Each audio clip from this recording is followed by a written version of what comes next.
ভালোবাসি। ফাহিব্বা, আল্লাহ আপনিও হাসানকে ভালোবাসেন। ওয়াহিব্বা মান আহাব্বা, আল্লাহ আমার হাসানকে যে ভালোবাসবে আপনি তাকে ভালোবাসেন। কথাটা দেখেন আবার কি, আল্লাহুম্মা ইন্নী উহিব্বুহু, আল্লাহ আমি হাসানকে ভালোবাসি। ফাহিব্বা, আপনিও ভালোবাসেন। ওয়াহিব্বা মান ইউহিব্বু, আমার হাসানকে যে ভালোবাসবে আল্লাহ আপনিও তাকে ভালোবাসেন। এই হাদিসের বর্ণনাকারী সাহাবী আবু হুরায়রা রাদিয়াল্লাহু তাআলা তিনি বলেন, নবীর এই কথা বলার পর, নবী দুনিয়া থেকে বিদায় নেওয়ার পর হাসানের চেয়ে এত ভালোবাসার মানুষ আমার কাছে আর কেউ ছিল না। আমি হাসানকে সবচেয়ে ভালোবাসতাম আল্লাহর ভালোবাসা পাওয়ার জন্য। 22 নম্বর, শিশু সন্তানের 22 নম্বর অধিকার, শিশুকে রানে বসাবো, রানে রানে রানে বসায় আদর করা। আপনার দুটা শিশু সন্তান, একটা ইরানে বসাবেন আর একটাকে ইরানে বসাবেন। 2 রান কেন বললাম? নবীজির 2 নাতিকে 2 রানে বসাইতে হবে। দেখেন, একজনের নবী হয় দাদা, আরেকজনের হয় নানা। সুবহানাল্লাহ। যার দাদা তার নাম হলেন হযরত উসামা ইবনে যায়েদ, নবীজির পালক পুত্রের ছেলে উসামা। তাহলে সম্পর্কে কি হয়? পালক পুত্রের ছেলে, তো নবীজি কি হবে? দাদা। আর নবীজির মেয়ে ফাতেমা রাদিয়াল্লাহু তাআলা আনহার ছেলে হাসান, তো সম্পর্কে কি হবে? নানা। তো এক নাতিকে বসাইছে এক রানে, আরেক নাতিকে আরেক রানে। এক নাতির নবী হয় দাদা, আরেক নাতির নবী হন নানা। সহিহ বুখারীর 6003 নম্বর হাদিসের বর্ণনা। উসামা ইবনে যায়েদ রাদিয়াল্লাহু তাআলা আনহু বলেন, কালা রাসূলুল্লাহ সাল্লাল্লাহু আলাইহি ওয়াসাল্লাম ইয়াখুযুনি, রাসূলুল্লাহ সাল্লাল্লাহু আলাইহি ওয়াসাল্লাম আমাকে ধরতেন। ويقعدني على فخذه ويقعد الحسن على فخذه الأخرى। এক রানের মধ্যে আমাকে বসাইতেন, আরেক রানে হাসানকে বসাইতেন। এরপর তাদের দুইজনকে এইভাবে নবী মিলাইতেন। মিলানোর পর আল্লাহকে বলতেন, আল্লাহুম্মা রহমহুমা ফাইন্নী আরহামুহুমা। আল্লাহ আমি আমার এই 2 নাতিকে খুব মায়া করি, খুব মায়া করি। আল্লাহ আপনিও আমার এই 2 নাতিকে মায়া করেন, মায়া করেন। তাহলে আপনি আপনার 2 শিশুকে 2 রানে নেবেন। এইভাবে মাঝে মাঝে জড়িয়ে ধরে বলবেন আল্লাহ। যদি আরবিতে বলেন মাশাআল্লাহ, আল্লাহুম্মা আরহামহুমা ফাইন্নী আরহামুহুমা। আল্লাহ আমি আমার এই 2 ছেলে মেয়েকে খুব মায়া করি, মমতা করি, মহব্বত করি। আল্লাহ আমার এই ছেলে মেয়েগুলোকে আপনি মমতার চাদরে জড়িয়ে নেন, আবদ্ধ করে নেন। আমার সন্তানগুলোকেও আপনি মায়া করেন, দয়া করেন। এই দোয়া শিশুর জন্য করা, রানে কষ্ট। কত গেল? 23 নম্বর, শিশুকে স্নেহ করা। শুধু নিজের শিশু না, অন্যের শিশুকেও স্নেহ করবেন। তিরমিজির হাদিস 1920 নম্বর হাদিস। قال رسول الله صلى الله عليه وسلم ليس منا من لم يرحم صغيرنا ولم يعرف شرف كبيرنا।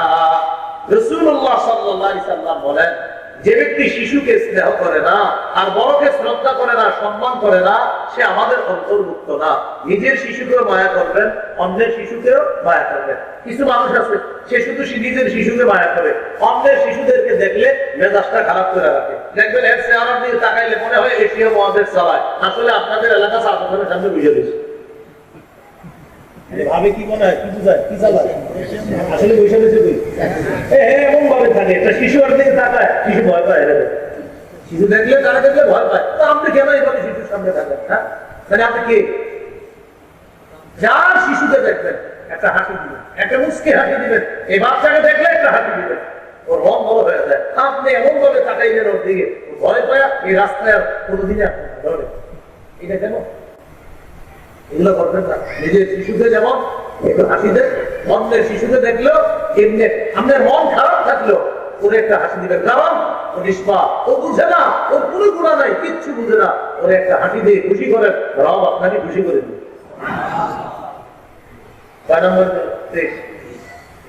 24 নম্বর, শিশুকে চুমু দেওয়া। সুবহানাল্লাহ। সহিহ বুখারী, সহিহ বুখারীর 5997 নম্বর হাদিস। আকরা ইবনে হাবিস রাদিয়াল্লাহু তাআলা আনহু বর্ণনা তিনি বলেন, ইন্নালি আশারাকা মিনাল ওয়ালাদ মা ক্বাবালতু আহাদাম মিনহুম। নবী এক সাহাবী নবীকে বলে, হুজুর আমার 10 জন সন্তান, আমি একজনকেও চুমু দেই না। আমার 10 জন সন্তান, আমি একজনকেও চুমু দেই না। নবীজি বলেন, কি বলো তুমি? তোমার ভিতরে দয়া মায়া নাই? মান লা ইয়ারহাম লা ইউরহাম। যে দয়া করে না তাকে আল্লাহর পক্ষ থেকে দয়া করা হয় না। তুমি যদি তোমার সন্তানকে চুমু না দাও, মায়া না করো, তোমাকে তো মায়া করা হবে না। শিশুকে চুমা দিবা, তোমার সন্তানকে তুমি আদর করবা, তাহলে আল্লাহ তোমাকে দয়া করবে, মায়া করবে। 25 নম্বর, খাবার যখন খাবেন শিশুকে অগ্রাধিকার দেওয়া। একটা ফল খাইতেছেন, একটা ভালো জিনিস খাইতেছেন, শিশুরে একটু দিয়ে দিবেন, পরে আপনি খাইবেন। ও যদি পুরোটা খায়, ও যদি পুরোটা খেয়ে ফেলতে পারে, খেয়ে ফেলো, আপনার দরকার নেই। আর যদি না কিছু খায় আপনারা দেয়, আলহামদুলিল্লাহ। হাদিসের মধ্যে আসছে উতিয়া রাসূলুল্লাহ সাল্লাল্লাহু আলাইহি সাল্লাম বিবাকুরাতিল ফাতিহা, গাছের প্রথম ফলটা আল্লাহ রাসূলের জন্য হাদিয়া আসতো। গাছের প্রথম ফল উতিয়া রাসূলুল্লাহ নবীজিকে দেওয়া হতো বিবাকুরাতিল ফাতিহা। মনে রাখবেন, বাকুরাতুল ফাতিহা অর্থ হলো গাছের প্রথম ফল। বাকুরাতুল ফাতিহা মানে হলো গাছের প্রথম ফল। ফাতিহা মানে ফল, তো এখানে বিবাকুরাতিল ফাতিহা মানে গাছের প্রথম ফলটা নবীজির কাছে হাদিয়া আসতো, যেটা বর্তমানে মাশাআল্লাহ অনেকে এগুলা পাঠিয়ে থাকে এতিমখানা, মাদ্রাসায়, ওলামায়ে হযরতদের কাছে অনেকে পাঠায়। মাশাআল্লাহ, নবী কি করতেন? ওই ফলটা নিয়ে দোয়া করতেন, আল্লাহ এই প্রথম ফলেও বরকত দেন, আর এই বাগানের শেষ ফলেও আপনি বরকত দিন। এটা বলা যায়।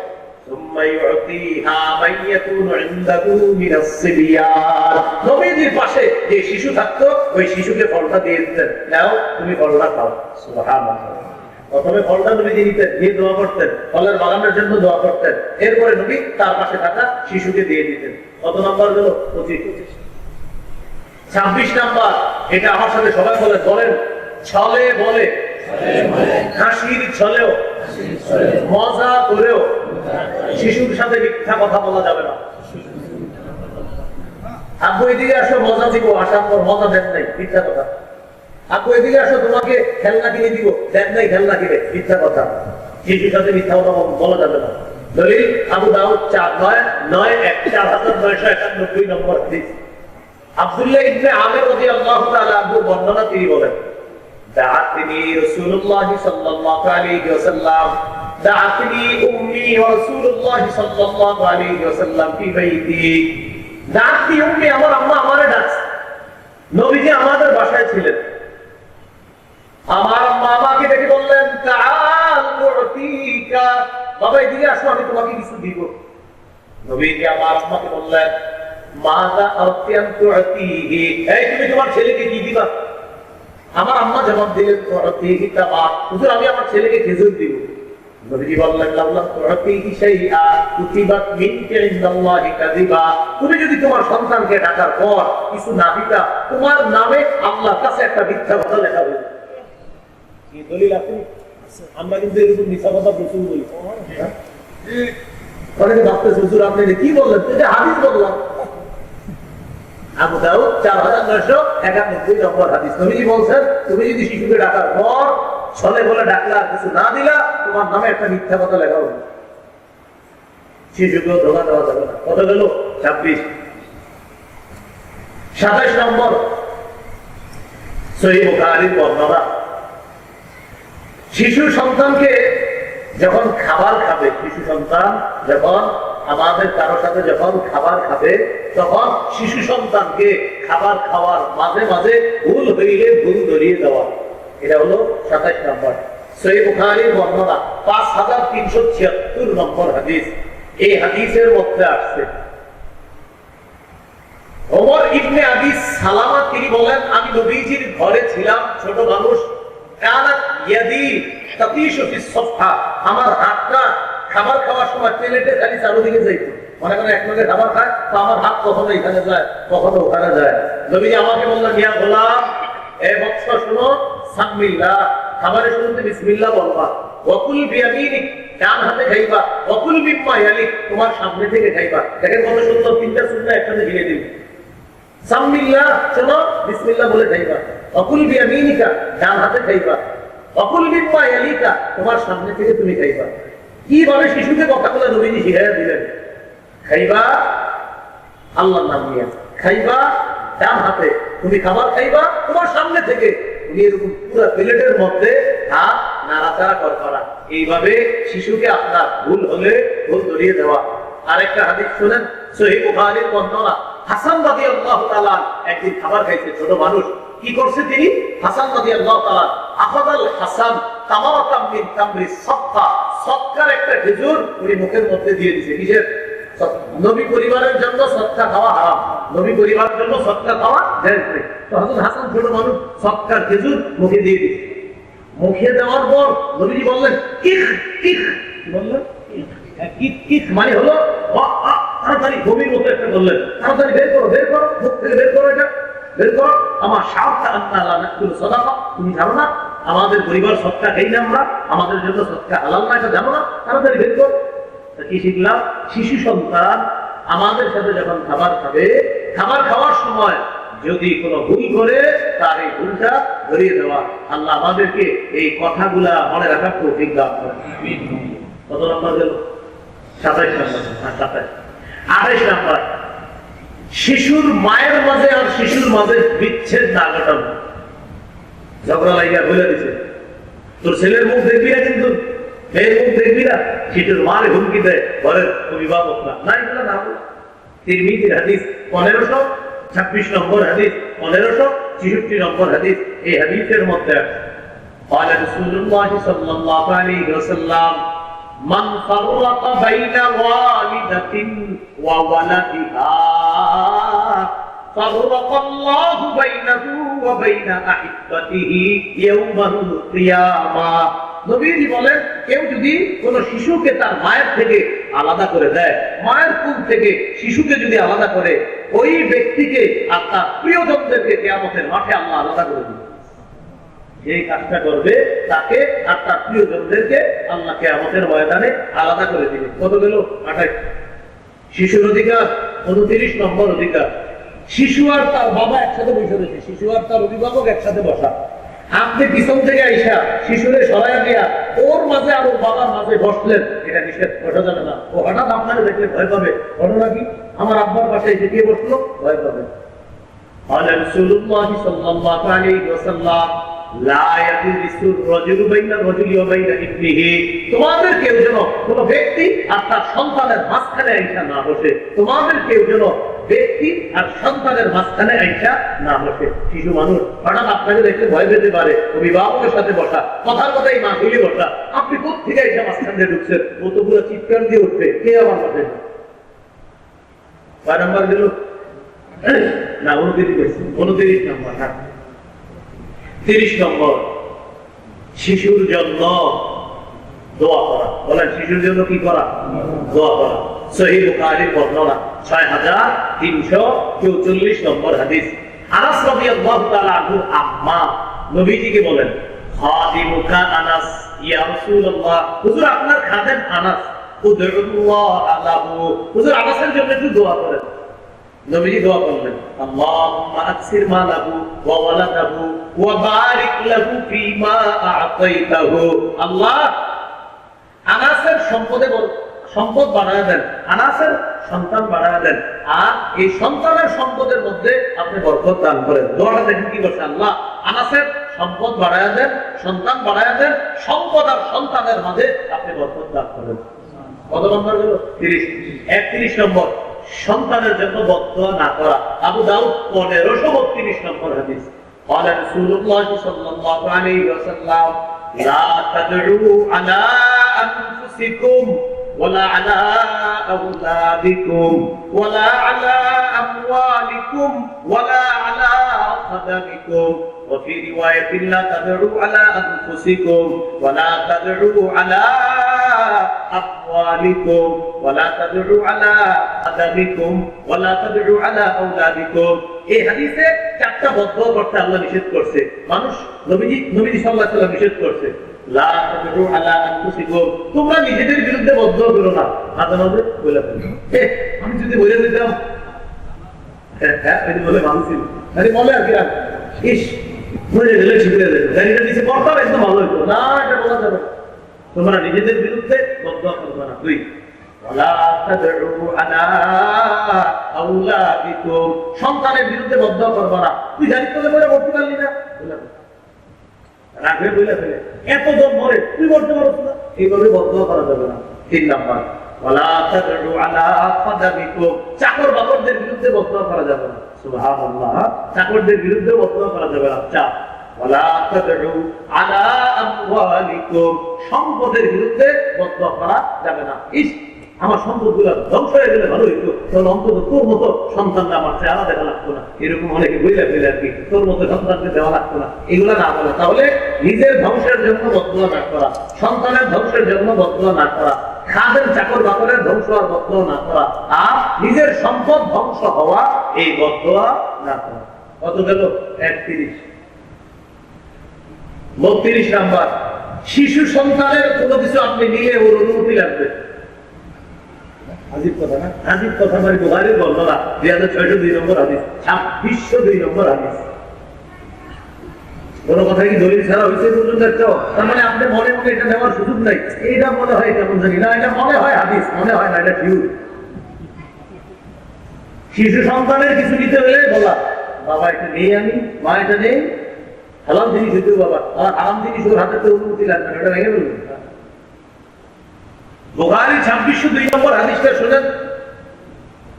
উতিয়া রাসূলুল্লাহ সাল্লাল্লাহু আলাইহি ওয়াসাল্লাম বিশরাব, আমাদের নবীজির কাছে পানীয় হাদিয়া আসছে। পানীয় মানে ওই যুগে আপনার যে পানীয় হতে পারে, হয়তো আঙ্গুরের কোন নিংড়ানো রস নিয়ে আসছে নবীর কাছে, অথবা কোনো ফলের রস নবীর কাছে হাদিয়া আসছে। তো নবীজির কাছে যখন এই পানিটা আসছে, ওয়ান ইয়ামিনিহি গোলাম ওয়ান ইয়াসারিহি আশিয়া, এবার বুঝেন, নবীর ডান পাশে ছিল একজন শিশু আর বাম পাশে ছিল অনেক বয়স্ক মানুষ। তাহলে এক পাশে শিশু আর এক পাশে বয়স্ক মানুষ। তো যখন নাকি নবীজির কাছে হাদিয়া আসছে, নবীজির অভ্যাস ছিল এমন, নবী যখন কোনো কিছু পান করতেন, খাইতেন, সাথে যারা থাকতো তাদের সবাইকে আল্লাহ রাসূল দিতেন। তো নবীর কাছে পানি আসছে, পাশারিবা নবী পানি পান করছে। বলেন তো কে পানি পান করছে? তাহলে ছোট লাগছে কার? সুবহানাল্লাহ। এবার নবী ওই শিশুকে বললেন, শোনো, তুমি তো ছোট্ট মানুষ, এখানে এখন অধিকার তোমার, এই পানীয় পান করার অধিকার তোমার। ইন আযিনতালি, তুমি যদি আমার অনুমতি দাও, আতাইতু হাউলা, তোমার চেয়ে বয়স্ক বড়রা আছে, তাহলে আমি তাদেরকে এটা দিতে পারি, তুমি অনুমতি দিলে। শিশু কি বললেন জানেন? মা কুনতু লিউসিরা বিনাসিবিকা মিনকা ইয়া রাসূলুল্লাহ আহাদা, ও আল্লাহর নবী, আপনার মুখে লাগা অংশ আমি কাউরে দিতে রাজি না। তুমি অনুমতি দিলে মুরব্বীদেরকে আমি এটা দিয়ে দিই। নবীজি বললেন, জি না হুজুর, আমি অনুমতি দিব না। কেন? আপনার অংশ যেটা, এটা আমি কাউরে দিতে পারি না, এটা আমি কাউরে দিব না, এটা আমি পাবো। সুবহানাল্লাহ। এইখান থেকে শিখলাম, শিশু থেকে নবীজি কি বলবেন দেখেন, ইন আযিনতালি, তুমি যদি অনুমতি দাও আমাকে, আতাইতু হাউলা, তাহলে পানীয়টা এই মুরব্বী মানুষ এখানে তাদেরকে দেই। ওই শিশু বললেন, মা কুনতু লিউসিরা বিনাসিবিকা মিনকা, আপনার লাগা অংশ, আপনার মুখের ছোঁয়া অংশ, এটা আমি কাউকে প্রাধান্য দিতে পারি না, এটা আমি আমারই প্রাধান্য দিতে পারি, আমি আর কাউকে দিব না, এটা আমি পাবো। সুবহানাল্লাহ। কত গেল? বলেন 32। 32 দুগুণে কত? বলে না কত? আরো আছে 32টা। ওই 32টা আমার কিতাবটা যাদের কাছে আছে ওখানে পড়ে দিবেন। মিম্বরে আমানতের প্রথম খণ্ডে আছে এই 32, শৈশব থেকে অধিকার করে বললাম, আরো আছে 32টা। 32 দুগুণে কত হয়? 64টা। মিম্বরে আমানতের প্রথম খণ্ডে পুরো 64টা বিস্তারিত আলোচনা আছে। 32 হলো এই শিশু থেকে মোটামুটি বড় হওয়া পর্যন্ত আলোচনা। এই আলোচনার আলোকে আমরা আমাদের সন্তানদেরকে সভ্য আদর্শ সন্তানে রূপান্তরিত করার চেষ্টা করব। মিম্বরে আমানতের 1 নম্বর খণ্ডে বাকি 32টা অধিকার পাবেন। আর 2 নম্বর খণ্ডে শিশুর আরো কিছু অধিকার আছে, সেটা হলো শিশুকে শৈশব থেকে শিরক বেদাত সম্পর্কে সচেতন করা। কিভাবে সচেতন করবেন? শিরকি কাজ দেখলে আপনি একটু ঘৃণা আপনার আচরণ করবেন মুখে। ও যেন আপনারা বলে, বাবা কি হলো, বলবেন এগুলো ভালো জিনিস না, এগুলো হারাম। ও যেন ছোটবেলা বুঝে হারাম, আস্তে আস্তে বড় হইলে যেন বুঝতে পারে যে এই কাজগুলো হারাম। কারণ যাদের বাপ দাদা বেদাতগিরি করে, ওই শৈশব থেকে দেখতে দেখতে ও বড় হইলে বেদাত করে, ও শিরিক করে। এটা 2 নম্বর খণ্ডে পাবেন, শিরিক বেদাত সম্পর্কে সচেতনতা। 3 নম্বর খণ্ডে শিশুকে হালাল হারাম শিক্ষা দেওয়া। আপনি একটা হারাম জিনিস দেখলেন, আপনি এটা ছুবেন না। ও আপনারা যেন জিজ্ঞাসা করে, বাবা তুমি এটা ধরলে না কেন? ও যেন জিজ্ঞাসা করে, মা আম্মু আপনি এটা ধরলেন না কেন? মা আর বাবা জবাব দিবে, এটা হারাম, এটা ধরলে আল্লাহ গুনাহ দেয়। ও যেন আস্তে আস্তে বুঝতে পারে এই হারাম জিনিস আমার বাবা ধরে না, আমার মা ধরে না, আমার ভাই ধরে না, এটা আমিও ছোঁয়া যাবে না। ও যেন এটা বুঝতে পারে। মনে থাকবেন ইনশাআল্লাহ। এটা 3 নম্বর খণ্ডে পাবেন, হালাল হারাম। 4 নম্বর খণ্ডে স্বামী স্ত্রীর অধিকার, কিভাবে দুইজনে মিলেমিশে একটা আদর্শ সংসার গড়ে তুলবেন। 5 নম্বর খণ্ডে লা ইলাহা ইল্লাল্লাহ মুহাম্মাদুর রাসূলুল্লাহ, ওই যে তাওহীদ শিক্ষা দেওয়ার একটা আলোচনা ছিল শিশুকে, এই ব্যাপারে ব্যাখ্যা পাবেন প্রায় 250 পৃষ্ঠা। 6 নম্বর খণ্ডে নামাজ, যেটা 17 নম্বর আলোচনা গেছে শিশুর অধিকার, এই শৈশব থেকে ইমানি তরবিয়ত শিক্ষা দেওয়া, এই নামাজ সম্পর্কে প্রায় 250 পৃষ্ঠা আলোচনা পাবেন 6 নম্বর খণ্ডে। 7-8 নম্বর খণ্ডে পাবেন মাসালা, শিশুর প্রস্রাব গায়ে লাগলে নাপাক হবে কিনা। অনেকে ভাবে কি শিশুর প্রস্রাব লাগলে মনে হয় নাপাক হবে না, এরকম মনে মানসিকতা আছে। এই আলোচনাগুলো পাবেন 7-8 নম্বর খণ্ডে। 9 নম্বর খণ্ডে রমজান, যাকাত, শিশু বালেগ হওয়ার আগেই করে 2, 3, 4, 5, 10টা রোজা রাখা অভ্যাস করা, যেন বালেগ হওয়ার পরে 30টা রোজা 29টা রোজা রাখা ওর জন্য কষ্টকর না হয়। এই ব্যাপারে আলোচনা 9 নম্বর খণ্ডে। 10 নম্বর খণ্ডে হজ, কোরবানি আর হলো আপনার ওই মহারম সফর ইত্যাদি সম্পর্কে আলোচনা। যাদের প্রয়োজন হবে এই ড্রাইভার ভাইয়ের গাড়িতে ওনার কাছে আছে, ওনার কাছ থেকে সংগ্রহ করতে পারেন। এখান থেকে না পাইলে কোনো লাইব্রেরিওয়ালাদেরকে বলবেন, সংগ্রহ করে দিবে। আমার আরেকটা সংকলন আছে পাপ, কি নাম বলেন? কিতাবের নাম কি? পাপ। এটা 2 খণ্ড, প্রায় 600 পৃষ্ঠার বেশি। এই কিতাবটা ওনার কাছে থাকতে পারে, যদি এটা থাকে এটাও সংগ্রহ করে দেন। প্রথম খণ্ডের আলোচনা 130টার বেশি পাপ সম্পর্কে জানবেন। দ্বিতীয় খণ্ডের আলোচনা পাপ থেকে বাঁচার প্রায় 60টা প্লাস উপায় জানবেন। প্রথম খণ্ডের আলোচনা পাপ সম্পর্কে, দ্বিতীয় খণ্ডের আলোচনা পাপ থেকে বাঁচার উপায়। আজকের সর্বশেষ কথা বলেন, শিশুর এই অধিকারগুলা বলেন তখনই প্রতিষ্ঠিত হবে যখন আমরা ওকে কার্টুন থেকে দূরে রাখবো। কার্টুন একটা হাতে দিয়ে বসায় রাখে খেলার জন্য, এগুলার জন্য। এগুলা তখনই পারবেন যখন এই জিনিসটা ওর হাতে না দিবেন। এইভাবে ঘন্টার পর ঘন্টা টাকায় থাকবে, ওর নজর লড়বেই না ওখান থেকে। এই জন্য আপনি এটা থেকে দূরে রাখতে হবে। এটা হলো আপনার আজকের মানে অধিকার গুলার মধ্যে আমি এটা লিখি নাই যে এটাই আজকের সেরা অধিকার, যে ওরে মোবাইল থেকে ইলেকট্রনিক মিডিয়া থেকে দূরে রাখা। এটাই হলো আজকের প্রধান আলোচনা। আর বাকিগুলা মনে রেখে যতটুকু আছে। আর এটা হলো সেরা কথা, যে শিশুকে এই বাক্স থেকে দূরে রাখতে হবে। সেটা বড় বাক্স হোক, ছোট বাক্স হোক, মিনি বাক্স হোক, আর দেয়ালের বড় পর্দা হোক, এগুলা থেকে দূরে রাখা। আল্লাহ আমাদেরকে কথাগুলো মনে রাখার তৌফিক দান করুন। সুবহানাল্লাহি ওয়া বিহামদিহি, সুবহানাকাল্লাহুম্মা ওয়া বিহামদিক, আশহাদু আল্লা ইলাহা ইল্লা আনতা